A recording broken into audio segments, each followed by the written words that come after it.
Hello guys, तो मैं ले आया हूँ बॉडी बिल्डिंग की बहुत सारी नई अपडेट्स और ये वीडियो तो बहुत ही मज़ेदार होने वाला है क्योंकि ऐसा बहुत ही रेयरली होता है कि एक मिस्टर ओलंपिया चैंपियन एक रनर अप के साथ ट्रेन करे, एक सबसे बड़े चैलेंजर के साथ ट्रेन करे। और ऐसा ही कुछ हमने होते हुए देखा इस लेटेस्ट पोस्ट में, जहाँ पर हार्डी चुपन और डेरेक लंसफर्ड साथ में ट्रेन करते हुए हमें दिखाई दिए। और बॉस ये बहुत ही फनी भी था और अपने आप में ही एक यूनिकनेस भी कैरी कर रहा था क्योंकि the level of utmost respect यहाँ पर पता लग रही थी और फ्रेंडलीनेस पता लग रही थी between the two. That was on whole another level. I mean बीच बीच में डेरेक को हार्डी इशारे करे जा रहे थे कि अब तुम्हारा गेम ओवर, तो वहीं डेरेक भी पूरी तरह से एक फन वाले जोन में थे। वो भी पूरी तरह से हार्डी को अपने जेस्चर से बता रहे थे कि मेरा नहीं बॉस, तुम्हारा game over and I am stronger than you. It was more like जो हमने एक ओलंपिया बैटल देखी थी वैसी ही। फर्क सिर्फ इतना था कि यहाँ पर सैमसन की जगह पर हार्डी थे द एक्चुअल विनर, जो कि इंटेंसिटी से जैसे वो हमेशा हैवी वेट्स को पुश करना पसंद करते हैं वैसे ही एक स्टैंडर्ड सेट कर रहे थे डेरेक के लिए। और डेरेक उसे रीच करते हुए दिख रहे थे, उसे लिफ्ट करके उस वेट के साथ ट्रेन करते हुए दिख रहे थे। So it was an amazing post. मतलब एक ऑथेंटिसिटी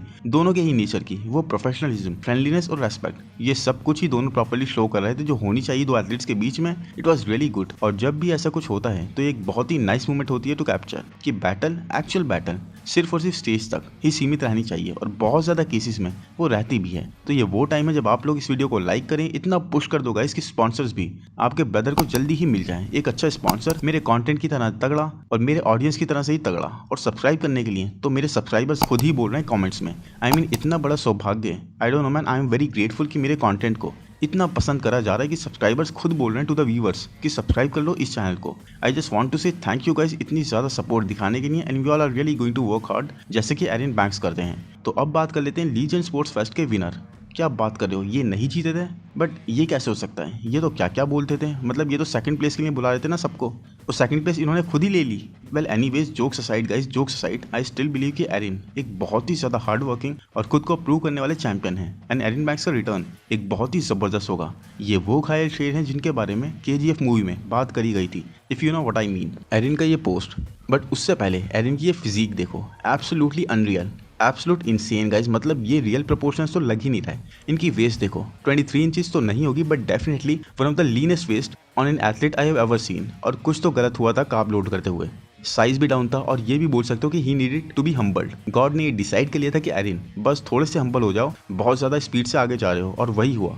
वरना this physique, I mean absolutely unreal guys. यहाँ पर एरिन बैंक्स बोल भी रहे हैं कि लाइफ में हम हमेशा जीतते नहीं हैं, हम लर्न भी करते हैं। हर सेटबैक एक रुकावट होती है चैंपियन बनने में। मैंने पहले भी अपने हिस्से की हार और चैलेंजेस फेस करे हैं, बट इसने सिर्फ मुझे और ज़्यादा फाइट अप ही करा है। मेरी हर हार ने मुझे एक लेसन सिखाया कि कैसे जुझारू बनना चाहिए और क्या मेरी स्ट्रेंथ्स हैं। और अब मैं तैयार हो रहा हूँ मेरे एब्सोल्यूट बेस्ट लाने के लिए मिस्टर ओलंपिया के स्टेज पर। हर एक रुकावट के बाद मैं और ज़्यादा स्ट्रांगर हुआ हूँ और मैं तैयार हूँ दुनिया को दिखाने के लिए कि एक रियल चैंपियन क्या होता है। मतलब गाइज बाकी सब तो ड्रामेटिक लगा, बट ये लास्ट की कुछ लाइंस ये तो गूज बम्स दे रही थी रियल में। बट एक बात बहुत ही अजीब लगी कि दूसरों की हार पर तो ये कितना मजाक बनाते थे, दूसरों की परफॉर्मेंसेस पर कितना मजाक बनाते थे। तुमसे ये नहीं होगा, ट्रेन मत करो, घर बैठ जाओ, वगैरह वगैरह बोलते थे। और अब भाई साहब की टोन ही बदली हुई है। अब हार एकदम से काफ़ी कुछ सिखाने लग गई है इनको। खूब ज्ञान बांटा जा रहा है दूसरों की हार का, दूसरों की फिजिक का, दूसरों के एफर्ट्स का। तो कतई मजाक उड़ाते थे ये, बट अब वही सब चीज़ें ये अपने पोस्ट में बता रहे हैं कुछ इस तरह से जैसे अच्छी लगती हो इनको।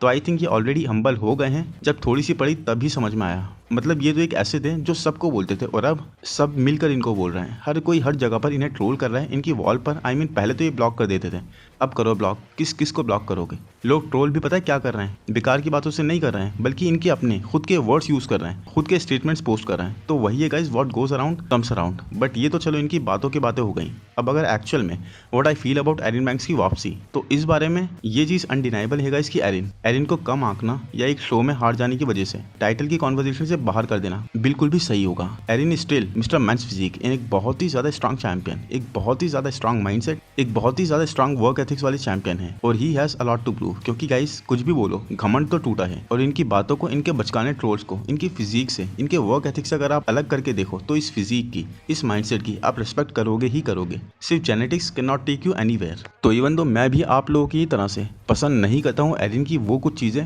But at the same time as a men's physique champion इस फिजिक के लिए, इस हार्डवर्किंग एटीट्यूड के लिए और डिवीजन को फिर से फाइट अप करने के लिए I really respect Erin Banks. And I think ये एक डिफीट एरिन के लिए इसलिए और ज़रूरी थी कि अपने कंपेटिटर्स के साथ जो खुद कर रहे थे उसे एक्सपीरियंस करें खुद ही गेट्स हम्बल्ड। वरना अगर ये पूरे ऑन होते तब I don't know man if Kyron इन्हें बीट कर पाते। एरिन को उनके गेम में no one can touch, he is that strong. So या तो ये सीरियसली ऑफ हो जो ये थे, या फिर जजेस पूरी तरह से एक दूसरा स्टैंडर्ड बना लें, जैसा मैं हर वीडियो में कहता हूँ। यही दो तरीके हैं to beat Erin and coming mister Olympia. Erin actual में अपना बेस्ट वर्जन लाने के लिए क्रेजी हो जाएंगे, he won't be able to sleep now. और एक बहुत ही स्ट्रॉन्ग कमबैक हमें देखने को मिलेगा एरिन बैंक्स का। ये असल में वो हारेगा जो इन माई ओपिनियन इन्हें और ज्यादा डेंजरस करके और मेंटली स्ट्रांग करके आगे लेकर आएगी। और अब गाइज ये तो डेफिनेटली एक बॉडी बिल्डिंग की विक्ट्री हुई है, एक बहुत ही बड़ी विन है ये बॉडी बिल्डिंग की एज अ स्पोर्ट, क्योंकि बहरूज तबानी को फाइनली गाइज वीजा मिल गया है। फाइनली ये यूएसए आ सकते हैं और फाइनली ये अपने ड्रीम को रियलाइज कर सकते हैं to be on the mister Olympia stage. मतलब कितना कठिन रास्ता था गाइज, 2 साल से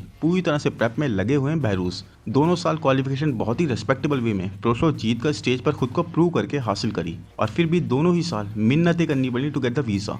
लास्ट ईयर तो प्रेप करते करते जब वीजा नहीं मिला तो बहरूज ने टीवी पर देखा मिस्टर ओलंपिया, जहां पर वो खुद होना डिजर्व करते थे। और इस साल भी सेम ही चीज चल रही थी। वो तो माइलोस जो उनके कोच हैं, उन्होंने भी अपनी रिस्पॉन्सिबिलिटी बखूबी निभाई, साथ दिया बहरूज का, और दोनों ने ही काफी एक प्रोएक्टिव अप्रोच रखते हुए 10 वीक्स आउट से ही ऑलमोस्ट ये हाईलाइट करना शुरू कर दिया कि उन्हें इस साल भी वीजा मिलने के चांसेस कम लग रहे हैं, और वीजा अथॉरिटीज उनकी कॉल्स का कोई भी आंसर नहीं दे रही हैं। एंड काफी बार दूसरों से हेल्प के लिए पोस्ट डालने के बाद finally Behrouz got the visa. उन्होंने ये पोस्ट डाला है कि वो बहुत ही ज्यादा खुश हैं कि उन्हें फाइनली वीजा मिल गया है 3.5 वीक्स आउट के टाइम पर, और ये अपने पूरे दिल से ट्राई करेंगे कि अपनी कंट्री को प्राउड कर पाएं।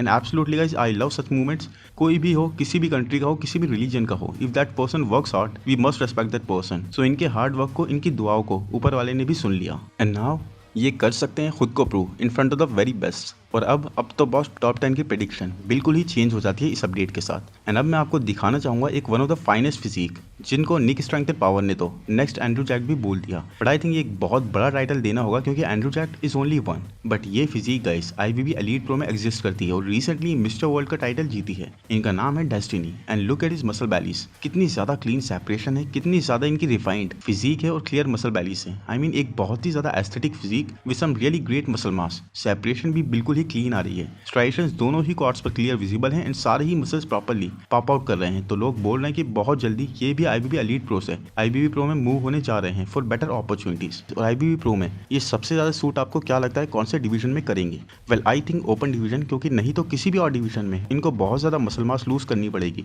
और फिर जैसा कुछ हमने स्टेफन मटाला के साथ भी होता हुआ देखा इस साल, वैसा ही हम यहाँ भी देख सकते हैं, क्योंकि ये एथलीट यहाँ परफेक्ट लग रहा है। ये फिजिक यहाँ पर अपने बेस्ट पर लग रही है, और जब ये साइज, ये शार्पनेस, ये फुलनेस थोड़ी सी भी कम हो जाएगी तो ये फिजिक अपनी वो एज, अपना वो एस्थेटिक फैक्टर खो देगी। बट यहाँ तो आप देख ही रहे होंगे कि हर एक बॉडी पार्ट कितना स्ट्रांगली डेवलप्ड है और कितना ज्यादा बैलेंस फ्रेम है टॉप टू बॉटम। कोई भी मसल दूसरे को डोमिनेट करता हुआ नहीं लग रहा है। इनके आर्म्स की सेपरेशन, बैक की development, just wow man, just wow. तो कमेंट्स में जरूर बताना कि कौन सा डिवीजन इन्हें एक्चुअल में सूट करेगा। और ये तो गाइस आंद्रे ड्यू की एक बहुत ही बड़ी अपडेट है कि 5.5 ईयर्स तक इवोजन के साथ रहने के बाद, जो कि हैनी रैम्बोर्ट का ब्रांड है, आंद्रे ने वेस्ट पार्ट कर ली है इवोजन से। अब ये उन्होंने क्यों करा है, कोई अनबन हुई है या ये अपनी खुद की सप्लीमेंट लाइन डालना चाहते हैं, ये तो फ्यूचर में ही रिवील होगा। बट इस अपडेट के साथ मैं तो यही सोच रहा था कि ऐसा तो नहीं है कि हैनी और आंद्रे भी अब साथ वर्क नहीं कर रहे हैं, क्योंकि यूजुअली हमने ऐसा ही होता हुआ देखा है कि जब भी एक एथलीट कोई कंपनी छोड़ता है, और भी जितनी चीजें होती हैं वो भी उन्हें सैक्रिफाइस करनी पड़ती हैं। बट इस खबर में भी एक अच्छी खबर थी, और वो ये गाइस कि आंद्रे और हैनी एज अ कोच और एथलीट अभी भी एक दूसरे के साथ ही काम करेंगे, और इस इक्वेशन में कोई चेंज नहीं आया है। सिर्फ और सिर्फ ये सेपरेशन इवोजन के साथ है। और आंद्रे इस वक्त पूरे फोकस से ट्रेन करते हुए हमें दिख रहे हैं। एक अच्छा टाइम हो गया है इनको स्टेज से ऑफ, एंड नाउ इन्होंने अच्छा रिकवर कर लिया है away from all the things. और अब बहुत ही जल्दी आंद्रे हमें स्टेज पर दिख जाएंगे। ये पूरी तरह से पॉसिबल है कि सीजन के स्टार्ट में ही आंद्रे कहीं कंपीट करके क्वालिफाई कर जाएं। और एक बहुत ही ज्यादा इंप्रेसिव अपडेट है ये टोनियो बर्टन की। मतलब ठीक है, अच्छे बॉडी बिल्डर हैं, एस्थेटिक हैं, बट अभी वो एक्स फैक्टर मास कम होने की वजह से नहीं लग रहा था। But look at him here. ये चीज मैं अब नहीं बोल पाऊंगा, क्योंकि Tonio Burton is looking really aesthetic with 3D muscles over here.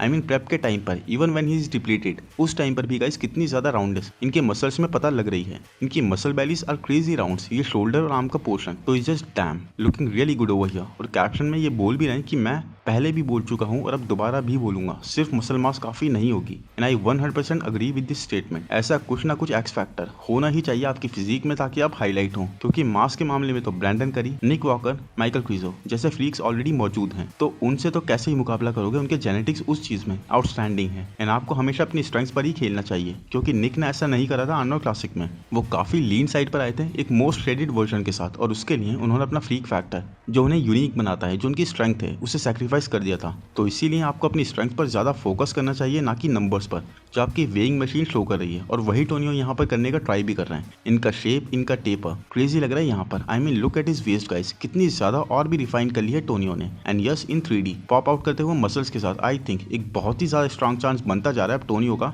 Top 10 crack करने का। आई होप गाइस वीडियो आपको पसंद आया हो। पसंद आया है तो प्लीज़ लाइक कर दो, चैनल को सब्सक्राइब कर दो, नोटिफिकेशन बेल को दबा दो, इंस्टा पर फॉलो कर दो। Thank you, bye bye.